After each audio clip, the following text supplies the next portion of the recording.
Alrighty, so it has been a long, annoying, long couple weeks. But here we have the Fab 9 Elite intake. This came with a hole in it, even though I've got a new map wired here. Let's go into the intake manifold there. I just stuck it on with some Duralock. They have you rewire it, but they left a hole in the manifold, so I had to put the stock sensor in there just to fill the hole. But also got the larger paired up throttle body. Yes, I use pink zip ties because it's a Miata. Why not? See, up there too. Actually, those are the 800cc injectors as well.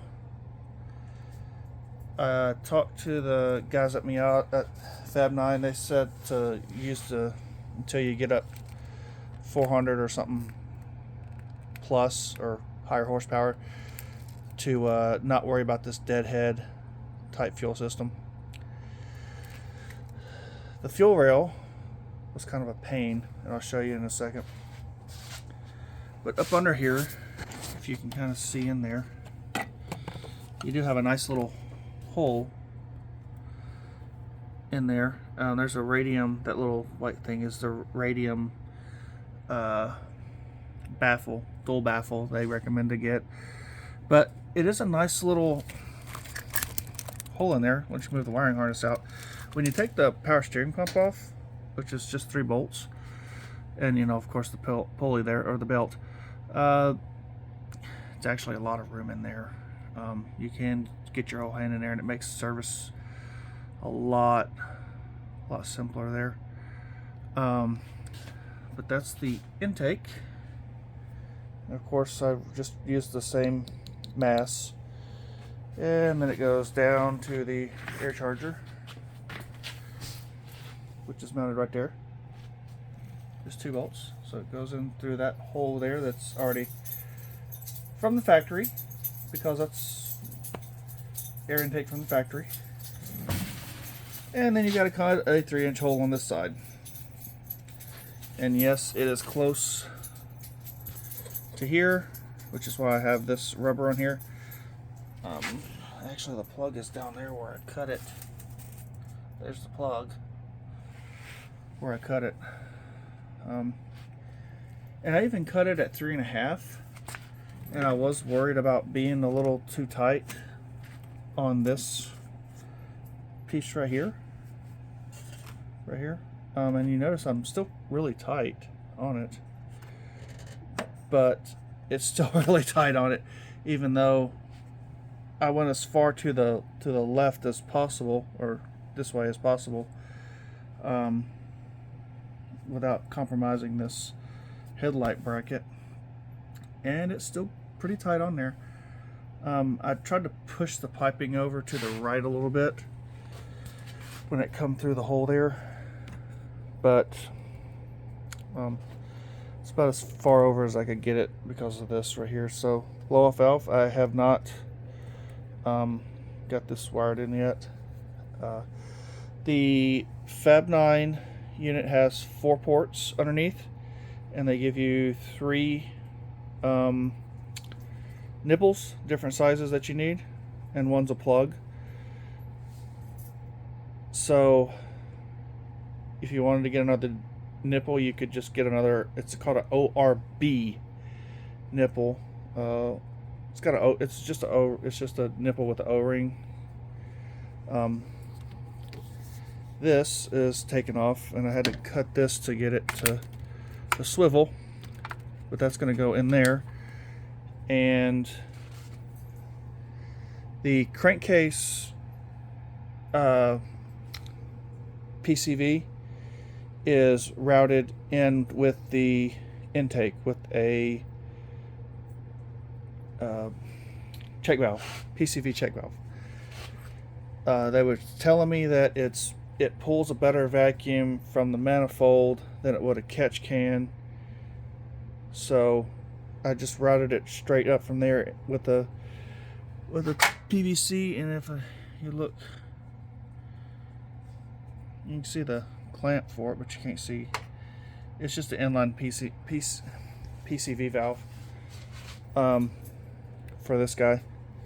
But this guy is getting a catch can, so I got to drill a hole somewhere. They don't give you a hole. They say it's better to just you put the hole in versus having to cover the hole. And they give you this guy that's put in and then pop out. I think I'm going to put it about right here, or maybe here. I'm not sure yet. But that's the other stuff for the blow-off valve. That's the fittings for the blow-off valve. Then we work our way over here to the turbo.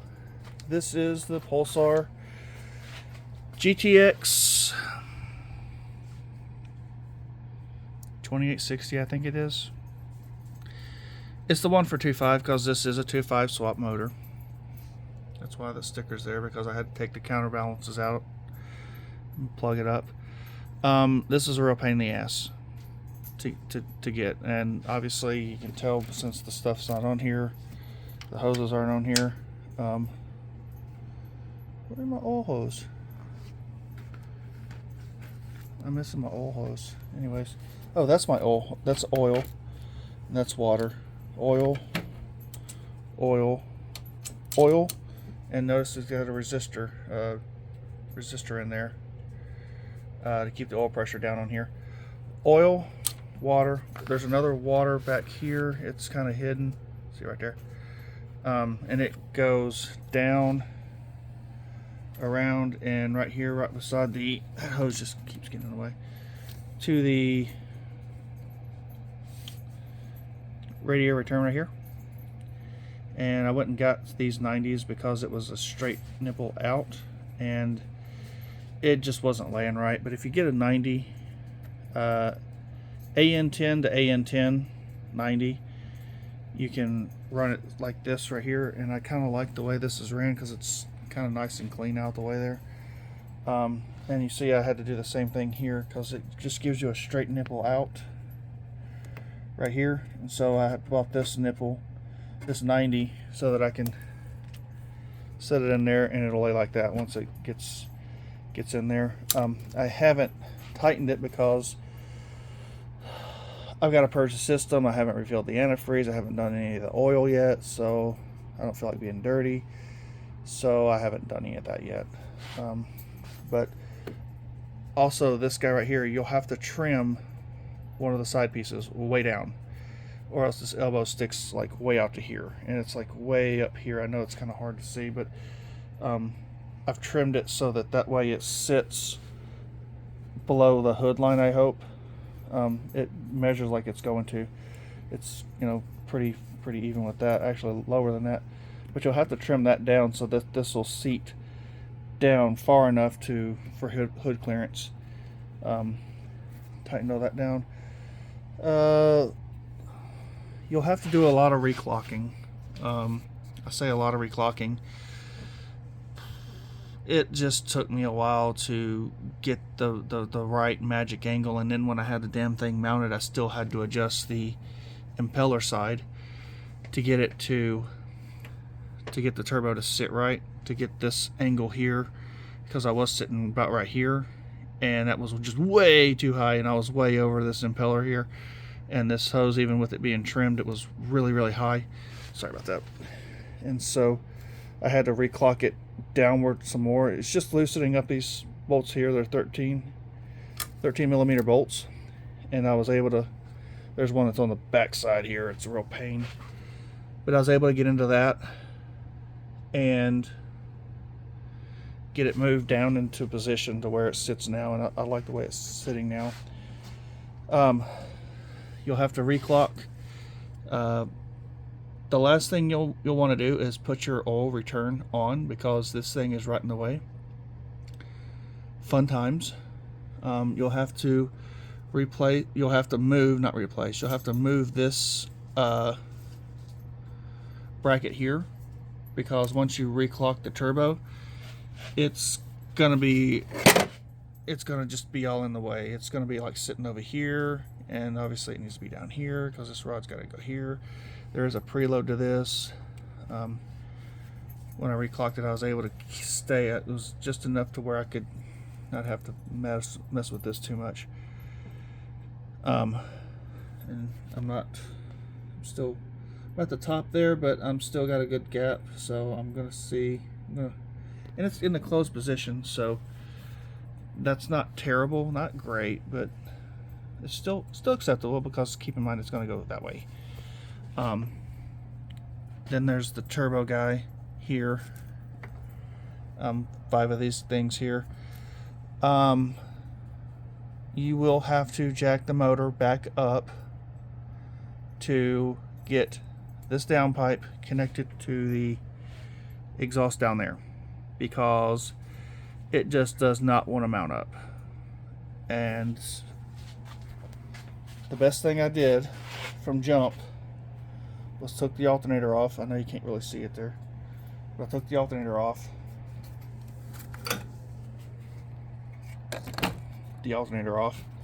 And when you do that, you get a nice hole right here. So you'll want that hole, because it really helps. But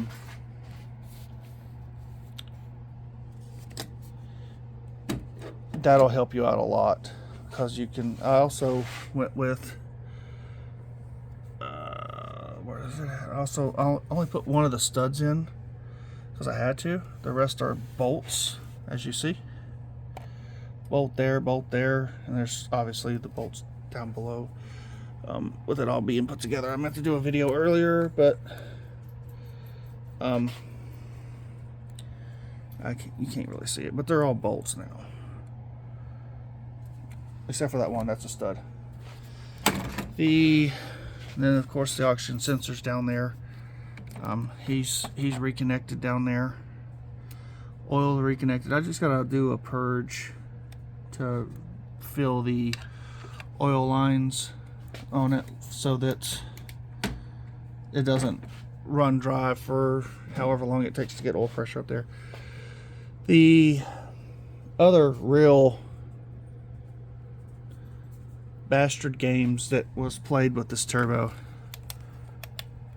were these turbo mount bolts, and you can see them because they're buried now. Those guys right there. See those guys? There's 4 of those guys. There's one probably right there. You can't really see it because I can't get in there. Yeah, there he is, roughly. But this one was the problem child. And this was the problem child because you notice that there is